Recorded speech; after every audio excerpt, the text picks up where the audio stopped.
Ang ikalawang salita na sinabi ni Jesus habang siya ay nahihirapan at nagdurusa sa krus. Lucas 23 verse 43. At sumugod siya, "Katotohanan ang sinasabi ko sa iyo. Ngayon, ikaw ay makakasama ko sa paraiso."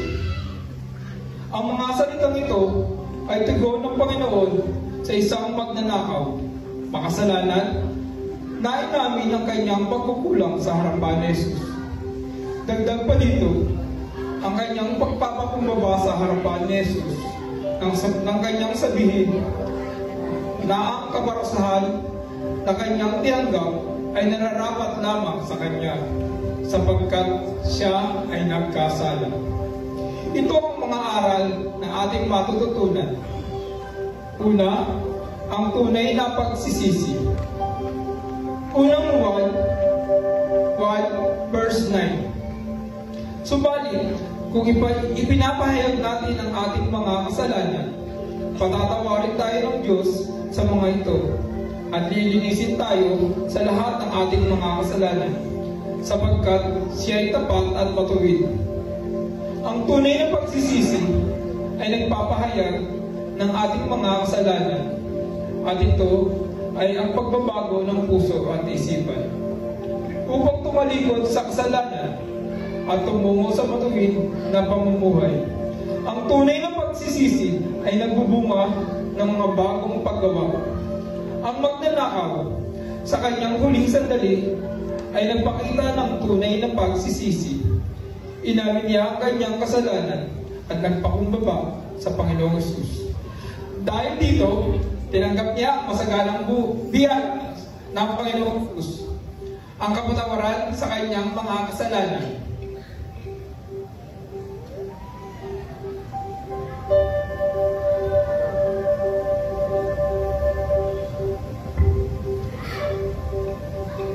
Pag-asa sa gitna ng paghihirap. Paano ito nagbigay ng pag-asa sa gitna ng paghihirap? Anong ibig sabihin ng pangako ni Jesus na makakasama ng magnanakaw sa paraiso? Ang mga huling salita ng Panginoong Hesus sa magnanakaw ay nagbibigay ng pag-asa sa gitna ng mga paghihirap kahit na siya ay nasa krus. Nag-aalok ang Panginoong Hesus ng kapatawaran at pag-asa sa isang taong nagsisisi. Ang pangako ng Panginoong Hesus na makakasama niya ang magnanakaw sa paraiso ay nagpapakita na ang kamatayan ay hindi katapusan at mayroong buhay na walang hanggan. Paano natin mapapanatili ang pag-asa kahit na tayo ay nakakaranas ng mga pagsubok? Maaari natin mapanatili ang pag-asa sa pamamagitan ng pag-alala sa pag-ibig at biyaya ni Jesus. Maaari rin tayo magtiwala sa kanyang mga pangako at manalangin para sa kanyang pagtubay. Ang kahalagahan ng pananampalataya. Ang pananampalataya kay Jesus ay ang tanging daan patungo sa kaligtasan. Nakatulong ang pananampalataya ng magnanakaw sa kanyang kaligtasan dahil tinanggap niya si Jesus bilang kanyang Panginoon at tagapagligtas. Paano natin mapapalakas ang ating pananampalataya kay Jesus? Maaari nating mapalakas ang ating pananampalataya sa pamamagitan ng pag-aaral ng salita ng Diyos, panalangin, at pakikipag-ugnay sa ibang mga Kristiyano. Ang Lucas 23:43 ay nagpapaalala sa atin na ang pananampalataya sa Panginoong Hesus ay ang tanging daan patungo sa kaligtasan. Ang pagnanakaw ay nakasama ng Panginoong Hesus sa paraiso, makasalanan dahil sa kanyang pananampalataya, kanyang pagkukulang, hindi dahil sa kanyang mga gawa. Dagdag pa dito, ang versikulong ito mabasa sa harapan ni Jesus ng kanyang ay isang malakas sa pagpapaalala na ang kaparusahan na kanyang tinanggap ay nararapat lamang sa kanya. Ang versikulo ito, Lucas 23:43, ay isang malakas na pagpapaalala. Ang biyaya ng Panginoong Diyos ay laging naroroon para sa mga naghahanap sa Kanya. Kahit na sa gitna ng ating paghihirap, maaari tayo magkaroon ng pag-asa sa pamamagitan ng pananampalataya natin sa ating Panginoong Jesus. Ang Lucas 23:43 ay isang bahagi ng pag-uusap ni Jesus at ng isang kriminal na ipinako sa krus kasama niya.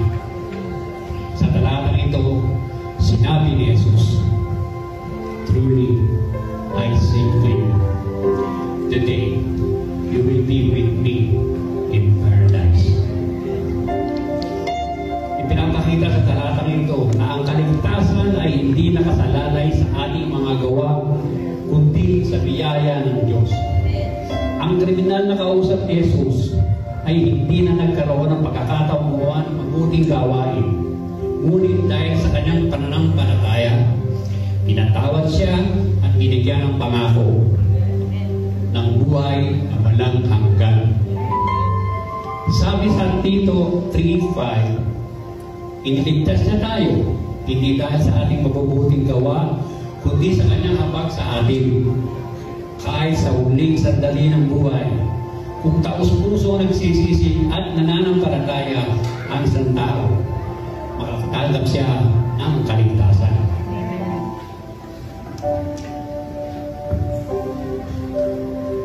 Now is the day of salvation. Ito na ang araw ng pagligtas. Sabi sa ikalawang aklat ng Korinto 6:2, sa kaukulang panahon ay pinakinggan kita. Sa araw ng pagligtas, sinabiluhan kita. Ngayon, ang panahong nararapat, ito na ang araw ng pagligtas. Ang Diyos ay nagpapatawad sa mga taong humihingi sa Kanya ng kapatawaran. Hanggang sa huling sandali ng kanyang buhay, gaano man kasama ang isang tao kapag ito ay lumapit sa Panginoon at humingi ng tawad, siya ay patatawaran.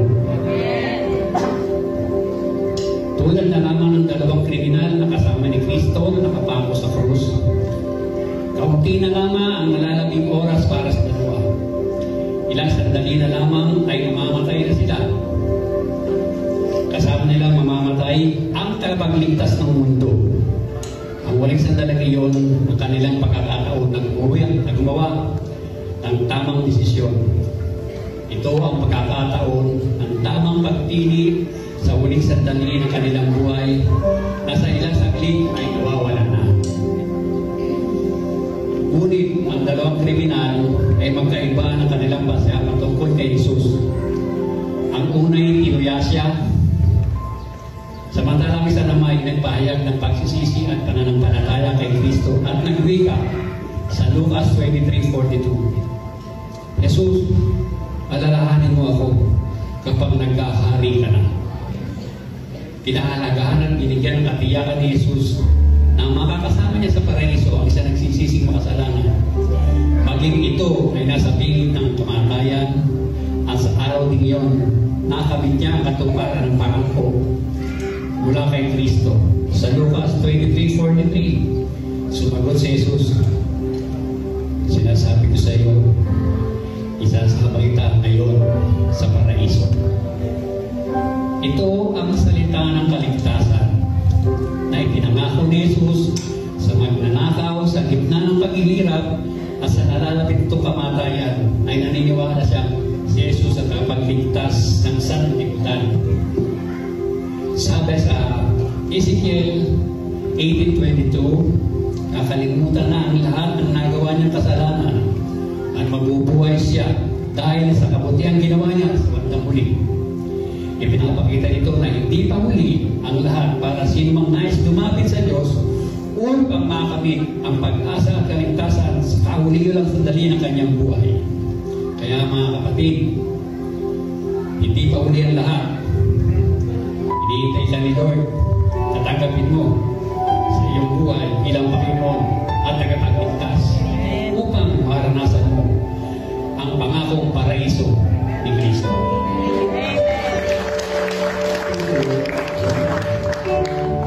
Kapatid, manalangin. Ang maraming Diyos na makapangyarihan sa lahat. Ikaw, Diyos, na mapagpatawad. Kahit kami, Panginoon, ay nagkakasala, hindi mo kami pinapatawad at dinadala sa iyong presensya. Salamat po, Panginoon, dahil nandiyan ka palagi. lagi mo kaming ginagabayan. Sabi mo nga, Panginoon, kahit na kami nagkasala, kami pa rin ay iyong patatawarin. At gusto mo, Panginoon, na makasama mo kami sa iyong paraiso. Salamat, O Diyos, humingi kami ng kapatawaran sa aming mga kasalanan. Thank you, Father God, for your mercy and grace.